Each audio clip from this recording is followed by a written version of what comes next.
James, are you there? The key wasn't working. Why? Oh, I changed the lock because the kid was noisy. What are you thinking? This apartment is a rental. Why would you do that? I have the old key, so if we leave, I'll put it back, so it's okay. James probably thinks changing locks is a piece of cake because of work. But why did he suddenly need to change the house key? Hey, just open the door for now. You guys have to stay outside from today. You can't enter the house. What are you thinking? Don't joke. Let us in quickly. I told you. I changed the lock because the kid was noisy. I've been thinking that the kid cries and screams right away. With this, my work fatigue will double, so from now on, after dinner and a bath, sleep outside at night. Sleep outside? Where should we sleep? You guys should sleep in the car. It's popular these days. James hung up before finishing the conversation. I frantically pressed the intercom button, but James didn't respond. I had been feeling stressed by James for a while now. If he was going to pull something like this, I decided I'd get back at him. Understood. We'll sleep in the car, but don't complain. Ah, don't bother. You don't even have to come back. Even though he hadn't responded until a moment ago, James reacted only to my words about sleeping in the car and replied. Perhaps he thinks there's nothing I can do. I also believe I'm not capable of much. However, when I take action, situations unfold in ways no one imagined, and James is about to hit rock bottom. My name is Luna. I'm 22 years old, working part-time, and have no job experience. The reason for that is my decision to get pregnant with Arya when I was 19. I want to have a baby. Saying you want to have. My parents were at a loss because of my determination, especially my mother, who strongly opposed it. They weren't simply against my pregnancy due to my youth. The reason my parents were troubled was that the father of the baby, who later became my husband, James, was a 21-year-old high school graduate working as a non-regular employee. Moreover, the fact that we met through a dating app added to my parents' anxiety. We won't rely on Mom and Dad. We'll raise the child on our own. We'll even repay the money spent on university. You never listen when you make up your mind. Fine, do as you please. But don't forget those words. My persistence eventually convinced my parents, and we somehow obtained permission for marriage. However, James's parents couldn't be persuaded, and James ended up estranged from them. I'm sorry. It's because of me. It's not your fault. Let's work hard together until we can raise the child properly and manage our lives. Eventually, they'll forgive us. James is often seen as unserious by those around him, and even when he flirted with me, I didn't have a great impression. However, the more we talked and got involved, the more I realized he had a serious side. My eyes didn't deceive me, and when James learned about my pregnancy, his personality underwent a complete transformation. He became a serious person who prioritized me and our child above all else. The apartment is a bit cramped, and it might be tough, but I'll work hard. Please bear with it. After getting married, we rented a small apartment together. I quit university, and James took up a job in the field. James, being young, energetic, diligent at work, and sociable, seemed well liked by his colleagues. Moreover, thankfully, the company's president knew about our struggles due to having a child, and he raised James's salary a little. With no money, we had no wedding or honeymoon, and life was challenging. However, James worked tirelessly for me and our unborn child, and I felt incredibly happy. About 6 months after our marriage, our daughter Arya was born. When will you bring Arya to visit next? What? Didn't I take her 3 days ago? 3 days ago. I want to see her. My mother often calls, urging us to let her meet Arya. When I announced my pregnancy, she was initially worried, but apparently, once the grandchild is born, they become adorable. Here, Arya's diapers and toys. I've already said it's unnecessary. And yet, she buys various things for my daughter without me asking. Where did the promise that we would raise the baby on our own go? Although the promise isn't entirely broken. This isn't support. I'm doing it because I want to. Thank you. I'll take them. While my mother buys Arya's things based on her own judgment, I refrain from making requests related to parenting or married life. It's an unspoken rule. Despite the challenges, we managed to get by, and Arya is now 3 years old. James's diligent work over 3 years led to a salary increase, and I started working part-time when Arya began attending kindergarten. Finally saying goodbye to this small apartment. Ha! You feel a little nostalgic when leaving, don't you? With our increased income, we were able to move from the small apartment to a spacious condominium where the 3 of us could live comfortably.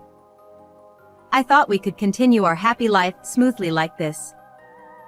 However, since around the time of this move, dark clouds began to gather over our once happy life. James usually comes home around dinner time, and whenever that time approaches, I become restless. I'm home.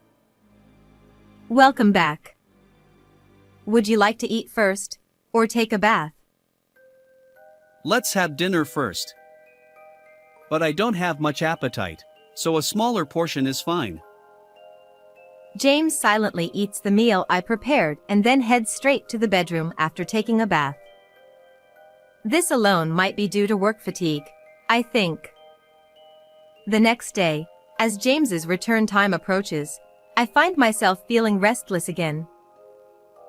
I'm home. Welcome back. Would you like to eat first, or take a bath? James glances around the living room before giving me a stern look. It seems today is one of bad days. You should tidy up the room more. Arya's toys are scattered everywhere. After a tiring day at work, it's hard to relax in a room like this. I'm sorry. Today has been busy. Busy? Your part-time job ends by noon, right? Were you slacking off? No, it's not like that. James scolds me about the messy room, but there are only a few of Arya's toys on the table.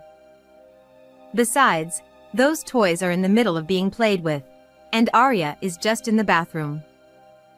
However, on days like this, if I retort to James, he'll raise his voice even more, making things more complicated. I don't want to argue in front of Arya. So, I always bite my tongue and come up with plausible excuses or apologize immediately. Still, this is relatively mild compared to the worst off days. Sometimes, during those rock-bottom moments, I can't help but retort to James. The next day was one of those rock-bottom moments. Hey, how much mess are you going to make? As soon as he comes home, James yells at Arya, who is playing with her toys. The toys aren't scattered as much as he claims. Arya, suddenly yelled unreasonably, looks like she's about to cry. James, the toys aren't that messy, are they? Ha! When I come home, I want everything to be neatly organized so I can enjoy my meal comfortably. Clear up this mess. What are you talking about? My exasperated expression seems to displease James. The room is messy because of these toys. No. Arya bravely speaks up and clings to James's clothes. But he ignores her desperate resistance, takes the toy away, and slams it onto the floor, breaking it. Get rid of this junk. James forcefully slams the living room door shut and leaves the house. He probably intends to have dinner alone outside. I comfort Arya, who is now sobbing. Let's go buy a new one tomorrow. I wonder how I managed to stay married to someone who does such terrible things. But there's a reason for it. I'm sorry about yesterday. I bought a new toy, so will you forgive Daddy? That's the exact same one I got today. Huh? Really? I thought it was something Arya wanted before. Looks like I missed out. James doesn't always treat us poorly. He understands Arya's preferences and, on good days, takes good care of her. Despite his bad moments, he's not all bad, and his attitude can change significantly from day to day, leaving me puzzled and confused. That's why I get anxious every day when it's time for James to come home. Is today a good day? Or a bad day? It feels like drawing lots for James's mood. Even though there are kind days, the impression from being scolded tends to stick, and Arya has started to dislike James a little. I'm home. Oh, Arya, are you playing with your toys? Will you play with Daddy too? No. Don't say that. If it's about breaking the toy, Daddy already apologized, right? Go away. You smell bad. Children are straightforward with their words, unlike adults. As I prepare dinner, I overhear their conversation and can't help but laugh. Don't laugh. It's shocking to be called smelly by Arya. Well, I guess I do smell like sweat and oil. Well, that's true, but isn't it because you use too much perfume to cover up that smell? It ends up being sickly sweet and overpowering. Ha! Maybe I overdo the perfume. I didn't notice it myself. Today felt like a good day. My life is a game of James's mood roulette. But just as there are enjoyable days, there are also unpleasant ones. I've learned not to worry too much about James's attitude. Maybe I've unconsciously accepted that I can't rely on my mother for marital matters. However, lately, consecutive bad days have made it harder to ignore. Daddy smells bad. I work hard for you. What's with calling me smelly? Stop it. Today seems like one of those bad days, James yelled at Arya, making her cry. You're so noisy. Stop crying over everything. It's because you were yelling, James. You're noisy too. Don't talk back. Ouch! James punched me hard in the stomach, leaving me momentarily breathless and collapsing in pain.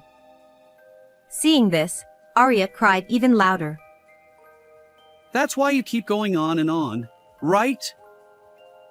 The house is a mess. Unbeknownst to me, today marks 3 consecutive bad days. Yesterday, James expressed dissatisfaction with the dinner I made. Like windshield wipers deflecting raindrops on a car's front glass, he swept his arm across the table, clearing away all the food. Arya, of course, burst into tears. I sighed as I looked at the scattered meals and broken dishes on the floor. Today, I wonder how it will be. I pray that I won't draw 4 consecutive bad days. The next day, it's Sunday, and Arya's kindergarten is closed. James and I also have the day off from work. I'm thinking of buying clothes for Arya. Will James come along? No. I have plans with friends. Oh, I see. And even though you have plans with friends, can we use the car? Someone will pick me up, so it's fine. I carefully observed James's expression, feeling uncertain about whether it's a good or bad day. Will you be home late? I don't think it'll be that late. I might be late, so you and Arya can relax outside. It seems like a good day today. Arya and I went shopping in the afternoon, had dinner outside, and returned home. It's around 8 p.m., and since James said he'd be late, I assume he hasn't arrived yet. I inserted the key into the lock. Huh? The key won't go in. I checked if I had the wrong key. It was the right one. Maybe something is stuck in the keyhole? I examined it more closely. The shape of the keyhole seemed different. And upon closer inspection, the doorknob was new. I couldn't comprehend what was happening, feeling confused and unsure of what to do. Arya looked anxious too. Suddenly, laughter echoed from inside. It appears James is home, and someone else is with him. I pressed the intercom button, deciding to ask James to unlock the door. James, are you there? The key didn't work. Oh, I changed the lock because the kid was noisy. What? You changed the lock? This apartment is a rental. Why would you do that? I have the old key. If we move out, I'll put it back. James works in construction-related jobs. Although it's not specifically related to locks, he has experience handling tools and knowledge, so changing locks should be a piece of cake if he looks it up or asks around. But why the sudden need to replace our house key? Hey, just open the door for now. Starting today, you both sleep outside. You won't be allowed inside. What? What are you thinking? Stop joking and let us in. Arya is here too. Didn't I say? I changed the lock because the kid is noisy. She's been crying and making a racket all the time. It's doubling my work fatigue. So after dinner and a bath, you'll sleep outside. Sleep outside? Where exactly? We can't rely on our mothers, and we can't stay in a hotel every day, can we? Sleep in the car. It's trendy these days, isn't it? James hung up the intercom even though the conversation wasn't over yet. I frantically pressed the button, but James didn't respond. It seems today was another bad day, a really bad one. I can't leave Arya outside like this, so I pounded on the door and shouted. James, open up! Arya is here! My loud voice attracted the attention of the neighbor, who partially opened their door to check outside. It's embarrassing to be seen like this. I quickly decided to leave the scene, but before doing so, I wanted to make something clear to James. Fine. We'll sleep in the car, but don't you dare complain. Yeah. You don't even have to come back. He hadn't responded until now, but James reacted to the mention of sleeping in the car. I've had good James days and bad James days, and I've been torn about how to handle his behavior. Even on good days, the stress from James's outbursts has been building up. If he's going to push me this far, maybe it's time for me to take action. Determined to give James a taste of his own medicine, I headed to the car with Arya. Once inside, I messaged James again, asking why he did this. Why did you change the lock? I told you, Because the kid is noisy. And you said we should sleep outside after dinner and a bath. How long is that going to last? Indefinitely. I need to rest properly at night, so you both sleep outside. What about the new key? I'm not giving it to you. What about my work in picking up Arya? Figure it out. Adjust your schedule to fit mine. With each message from James, my anger grew. I drove with Arya still in the car to a certain place. When I arrived at my destination, I put Arya to sleep in the back seat and decided to take a nap by reclining the driver's seat. All that was left was to wait for someone to call out to me. About an hour later, I woke up to the sound of someone tapping on the car window. What are you doing here? I had stopped the car right in front of the police station. If a woman in her 20s and a young child were sleeping in the car, it was natural for the police to approach. Actually, I explained to the police that James had changed the locks on our house and kicked me out. Going directly to the police station might not have been effective, as they might dismiss it as a family matter. So, the car camping in front of the police station was a way to highlight my distress and increase the chances of the police taking action. Even the exchange of messages with James, where I had to suppress my anger, was part of the plan to show evidence of being locked out by James. The police listened to my story and saw the messages, which led them to agree to accompany me back home. Surely, if the police were involved, James would open the door. I expected that once the police talked to James, he would change his attitude. But things took an unexpected turn. When we arrived at the house, 2 officers were with me, and I confidently rang the doorbell. Back already? Could you finally open the door? Oh, my friend already left, so I'll let you in today. Perhaps due to my position, the doorbell camera didn't capture the police officers. James obediently opened the front door. Wait! Why are the police here? He noticed the 2 officers standing behind me and widened his eyes in surprise. You kicked me out, remember? James was clearly shaken, as evident from his trembling voice. Late at night, we found a woman and a child sleeping in a car, so we escorted them home. Since when do the police get involved in marital matters? Our concern was for the safety of the young woman and child sleeping in the car.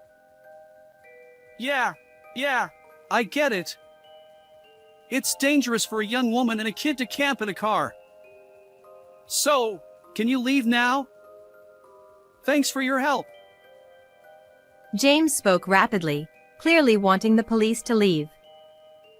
I understood.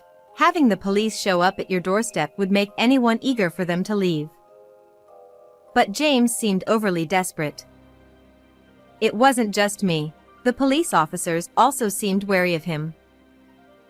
Separate from the car camping situation, we'd like to ask a few questions. Is that okay? What? An interrogation? I hate dealing with the police. I won't cooperate. Understood. Then we'll ask your wife. Does your husband always smell sweet, like he does now? Yes, James works in a hands-on job, so he often smells like sweat or oil. He always wears this perfume to cover it up. Forgive me, but does your husband ever become moody or violent? Yes, sometimes he changes completely. I see. Well, would your husband be willing to come to the station with us? What? No way. James became even more desperate. The understanding seemed to be happening only between the police and James, leaving me out of the loop. It's voluntary, so we won't force you, but would you be willing to show us around the house if you don't come to the station? The officer's authoritative tone surprised me, and I glanced back and forth between the police officer and James. James seemed to resign himself to something and was led away by one of the officers. The remaining officer gently explained the situation to me. I apologize for the sudden turn of events. Why was James taken away? We're not entirely sure yet, but there's a possibility he's using illegal drugs. What? The sweet smell and personality changes are typical symptoms. The words felt surreal, and my mind went blank. We'd like to hear from you as well, so could you come to the station tomorrow? Understood. The other officer left, and now it was just Arya and me. Since I couldn't enter the house, I called my mother. Hello, Mom? Can I go there right now? Something serious has happened. My mother understood the urgency, and Arya and I headed to my parents' house. The next day, after leaving Arya with my parents, I went to the police station. Apparently, James had confessed overnight. He had been obtaining drugs from an old friend, who also visited our house yesterday. The reason for starting drug use was simply because the friend invited him, quite an inexplicable motive. Perhaps our improved financial situation played a role?